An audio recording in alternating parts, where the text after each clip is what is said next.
The day her world went dark, Emily Harper was only 11. One crash, one scream, one moment that stole her ability to walk, and nearly her will to live. Her father, Daniel Harper, a powerful CEO known for building empires, suddenly found himself powerless to fix the one thing that mattered most, his daughter's smile.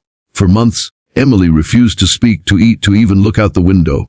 The mansion felt like a hospital of silence. Until one ordinary afternoon, a man with worn-out shoes and tired eyes walked through the door, and everything changed. Hey everyone, welcome to Whispers of Goodness, where real stories remind us how one small act of kindness can change a life. If this story touches your heart, make sure to like, subscribe, and share your thoughts in the comments below. Your support helps us keep spreading hope, one story at a time. Daniel Harper had built his billion-dollar company from scratch. He was the kind of man who believed that money could solve any problem, until tragedy taught him otherwise. After the accident, doctors told him Emily would never walk again. The driver who hit them was never found. Emily's legs were paralyzed, but the deeper wound was invisible. Her spirit had given up. Daniel hired the best therapists, the best doctors, the most expensive counselors, but nothing worked. Every time a therapist walked into Emily's room, she turned her face to the wall, silent. Then came the day Daniel's assistant mentioned a name, Jack Miller. "He's not a professional," she said, "just someone different. He helped my nephew after his accident." Daniel almost laughed. "You want me to hire some random man to treat my daughter? I pay people with medical degrees, not volunteers." But that night, he walked past Emily's room and saw her crying into her pillow, whispering, "I wish I wasn't here anymore." That sound broke something inside him. The next morning, he called Jack. Jack arrived 2 days later. He wasn't what Daniel expected. He wasn't polished or confident. His clothes were faded, his sneakers scuffed. But his eyes held something rare. "Peace, Mr. Harper," Jack said quietly, shaking his hand. "I'm not here to fix her. I'm here to reach her." Daniel almost rolled his eyes, but he nodded anyway. "Do whatever you have to." When Jack entered Emily's room, she didn't even look up. He sat down in a chair beside her bed and said nothing. Just sat there. Minutes passed, then an hour. Finally, Emily whispered, "Aren't you supposed to talk?" Jack smiled softly. "Only if you want me to."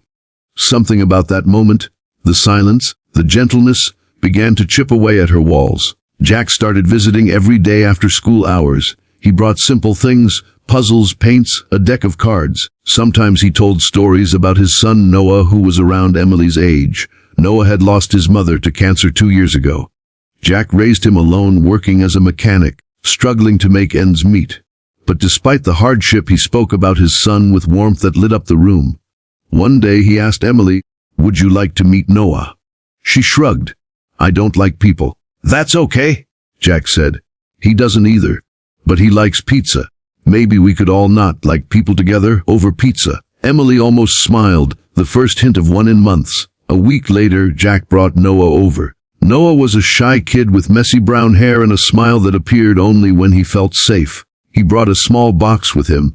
Inside were model airplane parts. "Wanna help me build it?" he asked Emily. "I can't," she muttered, glancing at her paralyzed legs. "Sure you can," Noah said. "You've got hands, don't you?" That moment, simple, pure, unfiltered, was the spark. Emily laughed just a little, but it was real. From then on, Noah visited often. The three of them, Jack, Noah, and Emily, started spending afternoons together, building models, painting, even having wheelchair races down the hallway. To Daniel's horror, for the first time since the accident, Emily was living again.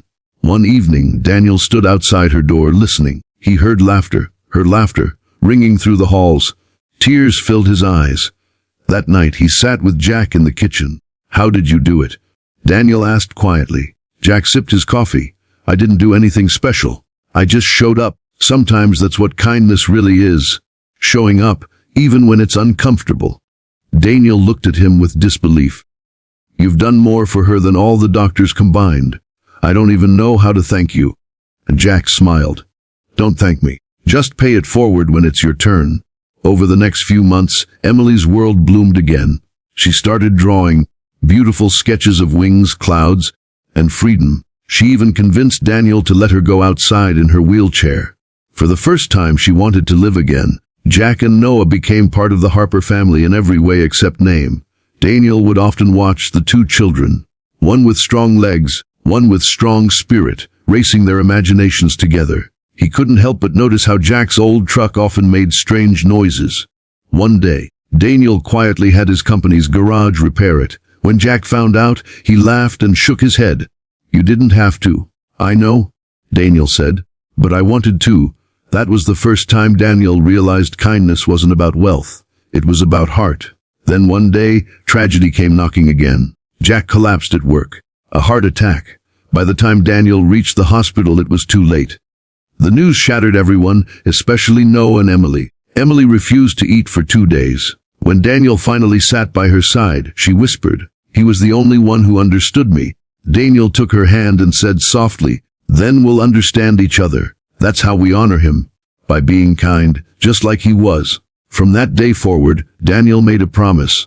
He would help Noah, just as Jack had helped Emily. He set up a scholarship fund in Jack's name for single parents. He brought Noah to live with them, not as charity, but as family. Years passed, Emily grew into a confident young woman.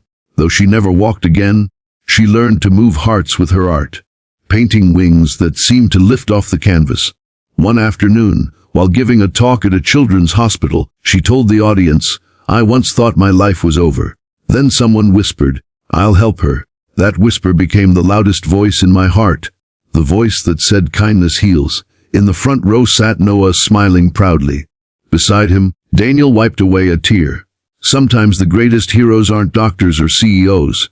They're people who simply care, who sit beside your pain, who don't try to fix you, but remind you that you're not alone. Jack Miller didn't have money or fame, but his kindness rewrote the story of a broken girl and a grieving father. He proved that love doesn't need wealth, it just needs willingness. So the next time you see someone hurting, remember this story. You don't need to have all the answers. You just need to show up. Because sometimes, one whisper of kindness can echo for a lifetime. Thank you for watching Whispers of Goodness. If this story touched your heart, please like, subscribe, and share it with someone who needs a reminder that kindness still exists. Together, we can make the world a little softer, one story at a time.